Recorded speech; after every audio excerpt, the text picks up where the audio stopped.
What is up, ladies and gentlemen? Welcome to Check It Out, the show where we talk about games, products, and services that we like and think that you might also like.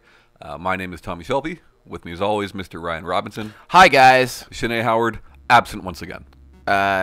She's drunk. Yeah, which disappointed me because this Check It Out I specifically wanted to do for Shanae to see. A few months ago, Shanae was going through my Steam library and saw this game called Pony Island. Yeah. And gave me a look.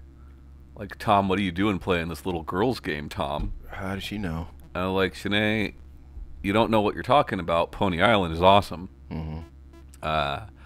So Pony Island, it is a game about a game called Pony Island. Mm. And Pony Island disguises itself as a runner. But you quickly come to find that it is a story-driven puzzle game. Did I just see you putting the menu back together? You certainly did. Yeah. Cool. It's if you're listening to this, I recommend you go and watch it because it's hard to explain the game. It looks like an old school computer game, right? Yeah. In which you are a little pony in a runner. Just jumping over hurdles. Right. But as you play, you realize that something's wrong with the game, with the program, with the computer. There's something going on. And you start talking to different, we'll call them people, inside the computer. And trying to figure out what's going on. So there's these weird puzzle elements, like Ryan said, putting the menu back together. Sometimes just figuring that out can give you a hard time. Yeah. You do play the runner as well, as you can see here. There is some text adventure-ish type stuff that goes on. The story is interesting. I'm not going to say it's a great story, but it's a really fun game. I don't think I've ever played anything quite like it. And, try not to spoil anything too much in this, but I'm pretty sure there's some Satan. Cool. Yeah. Satan's cool. Yeah. This game looks, I liked seeing you put the menu back together and seeing you go through because it looked like you were going through like game code in there. Yeah. And you guys, like, for those of you listening to it, you couldn't see it, but like it looked like Tom was being chastised by the figurative people in the computer who apparently didn't want him to fix it. So there seems to be some kind of mysterious story behind the scenes there. Yeah, so there's one like character that's like trying to help you escape from all of this. So are you in the computer? You are not. You're a player playing it. You see your hands at certain points.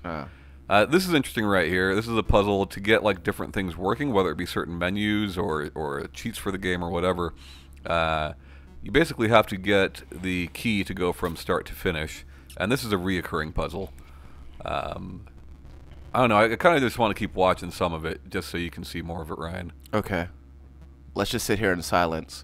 Sure. For those of you who are listening to it, you're just going to hear a bunch of dead air for a few seconds. And that's why I did our videos outside of the game capture, whereas usually it's picture in picture. Yeah. Just because I do feel like you need to see most of the screen. Yeah. To grasp certain things. So you see here we have a desktop messaging one character. The character on the right is trying to help us escape. Another one will come in who is trying to stop us. All of these little icons you see on the desktop you can interact with and do different things. Right now we're just in the Messenger app, obviously. You know what this kind of reminds me of a little bit? This section here where you're talking to this hopeless soul person reminds me a little bit of Super Hot.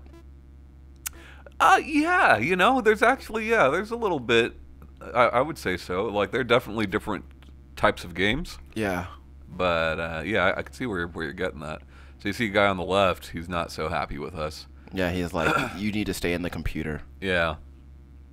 But, let's fast forward a little bit. Okay, we'll fast forward. See a little bit of, more gameplay. So you can see, cool, Satan. Yeah, you can see he's added, like, an obstacle to make the game a little bit harder for us. Right. So these just kill you outright, and you're like, well, what the fuck am I supposed to do now? Sure. And it turns out, well, you don't want to get spoil a game the over. solution, Tom. This is early in game. Okay. I tried to, with most of the checkouts to capture from the start of the game so as not to spoil anything late. Yeah. So you can see it kicks us back to the menu, and I'm trying to figure out what the hell am I going to do about these things. You go to the different menus. So here he's like, hey, enter this password. And I'm like, I don't have a password. Yeah. So you kind of search through the different menus in hopes of finding one. So you can see here the menu, I click on stuff and it just falls apart. Yeah. But you can see behind that in a lighter text. Uh-oh. There it is. Options. So you piece the different options together and go in. So there's a lot of really weird stuff like that.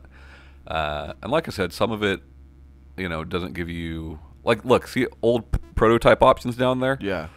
The first time I played this game, it took me like 10 minutes just to even see that was down there. Yeah. And it looks so obvious now, but yeah, the game is full of crap like that. And then real quick, okay, so here I'm trying to get the pony lasers so I can actually kill those things. I may have already skipped that part. There's one thing I want you to see specifically. If I can find it, pretty sure I captured it.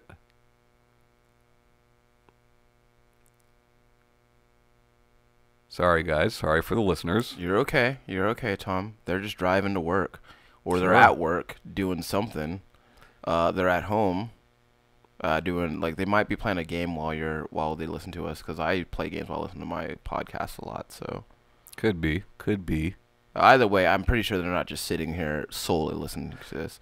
So you can see, like, right here, there's a part earlier, I must have skipped over it, but you can see right here, there are parts that take place outside of this gaming terminal. Right. But yeah, it's just a really, really weird, really creative puzzle game, and don't let the name fool you. You should check it out. It's fun, and you've probably not played anything quite like it. I like games like this that are kind of unconventional, and they break away from a lot of gaming archetypes. And this game kind of reminds me of the game The Magic Circle, but It plays by its own rules, yeah. Oh, you can see here too. Here, I just happened to click on a somewhat significant spot. Yeah. But yeah, play it. It's cheap. Unfortunately, it's only available on PC because it kind of would probably only work on PC until consoles get more comfortable with keyboard and mouse. Yeah, which they should. Yeah, play it. Play it. Bye, guys. Later.